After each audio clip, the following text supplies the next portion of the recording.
Shabbos, everyone. You said you were waiting for someone else, so don't want to waste any time.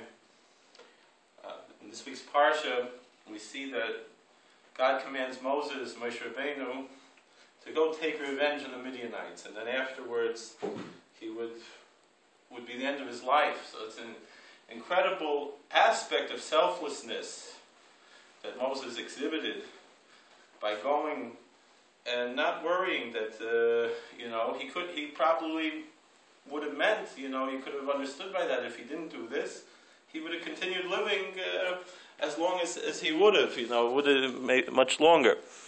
But he was told this was the end. And there's an interesting thought that the Kedushas Levi brings about this when God tells Moses, when he tells Moshe Rabbeinu to take people, he says, "Echoltzim mikem anoshim, you al Midian," that you should take from you men, and then you'll be above Midian. You'll be able to conquer them. Now, the Kedushas Levi, he points out, he says, "Echoltzim mikem." Echoltzim means take out, leave, exit. Mikem. Leave this aspect of any personal desire in your service, in what you do, in the leadership role, in the service role. For a person to really be able to fight a war, has to be, you can't have any personal negias involved. You can't have any personal interest involved. And so that's what God was telling Moses, and that's what Moses took to heart, really. That he was able to remove himself totally from what it meant in this fight against Midian, because literally he knew that this would mean the end of his life. And so he demonstrated by that and set an example. That's the greatest thing that a leader can do, is to set an example. We see Samson, his parents were told they also can't, if they're going to have a child that they want to be a Samson, who's going to be a Nazarite, you have to do the same thing. You can't expect to preach one thing and not practice what you preach. And so Moses, there in his fight, Moshe Rabbeinu went and he showed, what does it mean, Hechaltzu mikem? Get out from yourself. Don't have a personal reason for doing this. Like we mentioned last week, how even what does it mean? How does one balance this? When George Washington was the president, the first president of the United States, he didn't want to take a salary for the position. We mentioned last week, not everyone was here. And they told him no, that would actually be more selfish, because it would mean that in order to be president, you'd have to be a wealthy person that's not, and then you wouldn't be able to serve the people. It would take away. So, you're sure, George Washington, you meant altruistically that you wanted to just be a public servant, but it doesn't work that way. And the fact is, it doesn't work that way if you don't, whatever a person is doing, ideally whatever job a person does should be something that serves other people. But if he says he's not going to get paid for it, so then he's not going to be able to do it, because he won't have the ability. He'll have to be busy with other things in order to accomplish that. But still within that, a person can still remove that personal nagia and even embrace a public service role through that. Meaning two people could be doing the same thing, but have different things in mind, and one could be good and one could not. So ultimately that is what God was telling Moses. Remove yourself from this aspect of mikem, of you, and come back and just do it perfectly. Nikmas Hashem Midian. It has to be a godly nikoma. It has to be a godly vengeance and not a personal vengeance. I remember someone told me a story of someone else, not from our tradition, that he was in a fight with someone and he was about to conquer his enemy, and the enemy spit in this man's face. So then the one who was fighting, he drove back, because he said, now it's personal, I don't want it to be personal.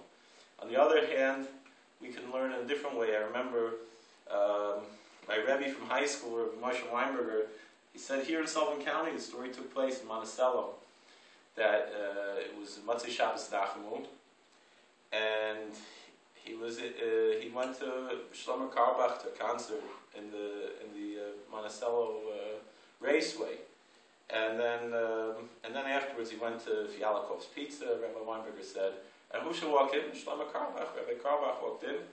Everyone wanted to talk to him, and there was one Meshulach there who appeared to be somewhat not all there, and he came up, was begging, and Shlomo gave him like more than half of what he had earned that night from the concert.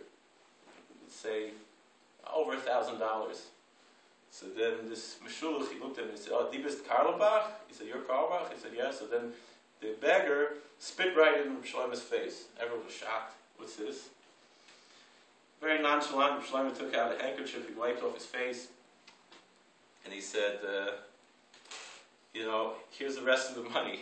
He emptied out his pockets, everything he gave to this beggar. He said, because until now, I thought you like me. Maybe you like me more because I give you some money. Now I know you hate my guts. When could I have an opportunity to do a mitzvah l'shem shemayim like that, to give out kacha? But that was the story. And we don't have to go to that extent necessarily, and like we said before, sometimes a person could be irresponsible doing that. But certain tzaddikim, that was their way, and that was Reb Shlomo's way, and that was, I'm sure he's not getting punished for that. I'm sure he only is reaping tremendous rewards for such a deed. And in that way, Kedushas Levi says, we'll be al Midian. We could be on top of Midian. We can supersede and conquer them. Because until then, the Midianites were on top of us. They caused us to sin, so we lost our merits. And so we didn't have any way to conquer. And they said, no. Now, through showing that you're taking away all personal interest, that's the way you'll be on top of them. What comes out after that, after the war with Midian, are the laws of Hechsher Kalim, of how we make dishes kosher. As is called, everything that goes in the fire should go through the fire. Everything that goes through water should go through water. We learn about Hagalas Kalim and Hechsher Kalim, something that we learn for Smicha even, something I had to learn for Smicha, I remember. So, there's a klal there. I remember when I was learning in Israel, I was about to come home, and I think it was, I'm not sure if it was for the first summer, I think that was for the first summer we were going to come home. I was going to come back in the next Zman, but I was coming home for the summer. And I lived here in the middle of nowhere, I was coming home not to a Makom Torah. And one of the Yungalite, the Kollel there in Sameach, he was a chassid of the Pittsburgher Rebbe. And he took us all, a few Bachrim, to see his Rebbe, Pittsburgher Rebbe. So we went to see, and I mentioned to him, I'm going home and I'm not sure, I'm kind of nervous, what's going to be? I'm leaving such a place of Kedusha. And he said, well, it says, Ikasava the Babel, why are there old people in Babylonia? When we read in the Shema, that long life is in Eretz Yisrael.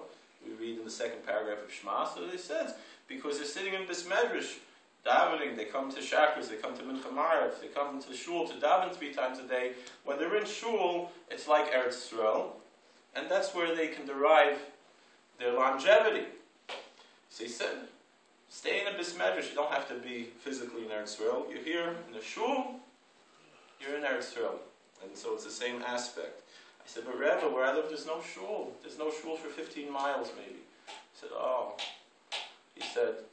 He said, there's a law in Hechsher Kalim and also in other things that when something is giving off, let's say not only with Hechsher Kalim, but also with salting meat and other things. Let's say when you're salting meat, you're removing the blood. If something else comes in that's not kosher, while the meat is being salted, it does not render the meat unkosher, because just as the salt is drawing out the blood, it's drawing out the impurities as well. So too, the same thing. You're making something kosher. You're doing Hagala on a dish or something, same thing. Even if something would come in that's not kosher during that time, it's also being taken out at the same time. So he says, as long as you're being mashpia on other people, as long as you're having an influence, learning with other Jews, having an influence on other people, then whatever comes in negative is pushed out with that. I said, I still have a problem. There's no one else around who's Jewish. I live in a really small town, and my father's not even Jewish, and none of my friends. Who did I have to talk to? I said, no. He gave me a bracha, and Baruch Hashem, I found a nice job in a bungalow colony, I found a mismanaged to sit and learn it. So we should all be zeicha to have that aspect, to have a place to learn, even if it's in our house, even wherever it is. But it's more important sometimes to come to shul, because then you can, when you make a minyan, this is something we have in White Lake, people make minyanim in their houses. And the Rav says, you're missing out. Because you're not learning, you're not hearing a drasha. The Chazal, they said they would have plenty of shuls to go to, and they would only daven where they learned in the Bismedrash. Because through the schus of learning, our tefillas are accepted too. It's nice to have a minyan. It's a schus. It's a tremendous thing. But it's very interesting. Moshe Feinstein,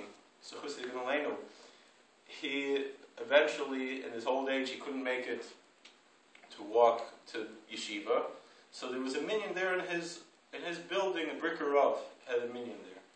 So he said, so he would daven Friday night there. One night he couldn't make it. They saw he wasn't there, and he said, so they waited a little, and he didn't show up. So they said, all right, we're going to daven. And then after davening, they went and visited Rav Moshe. Maybe he wasn't home. No, he was home. And they asked Rosh Hashiva, is everything okay? He said, no, I don't have koyach to walk anymore. So even to walk up 2 flights of steps, I couldn't handle it. So I just davened at home. He said, Rosh Hashiva, how can we let you daven by yourself? We would have come and made a minyan for you. He said, Chas v'shalom, how can I take away a minyan from Bricker Rav? He's here, he's had a minyan here for a few years.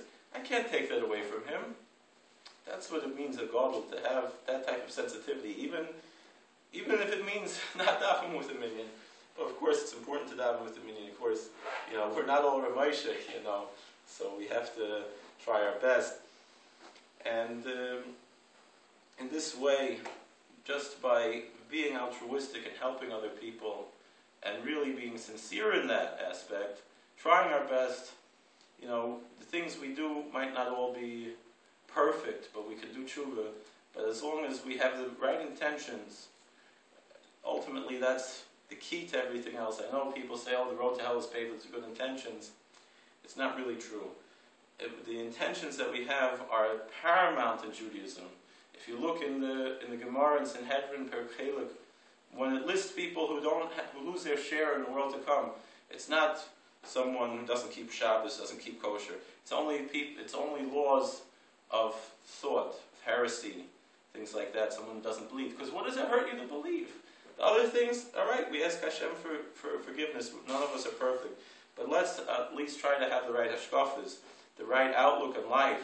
And then whatever else we ask, when we have the right outlook, we can ask Hashem, please, Leiv Tahor Bar Li Elokim Baruch Nochen Chadish B'Kirbi, that we can renew our lives and be purified, just like we purify those dishes. We can also be purified with newness. It's Rosh Chodesh now. We can have everything brand new. We said today in the Hallel, we said, Yosef Hashem Aleichem Aleichem Al B'neichem. May God increase, the Lord increase upon you and upon your children. The Rebbe B'Zusha asks, is that superfluous? If we're asking God to increase us, it's our children also. No, the idea is that the experience of having a relationship with God, which comes by being humble and by realizing all these things that we just spoke about, and having that aspect, that's something we can wish, and just the same way that we said from the beginning, by setting that good example, by living our best to be sincere, in that way, it's a blessing that comes on us, not only that increasing Yosef Hashem Aleichem, that aspect of having relationship with God increases upon you, aleichem v'al b'neichem, your children will also experience that same way, and that way we should be zoicha to only good things and have a wonderful Shabbos. And it came out just what we were waiting for, a good Shabbos.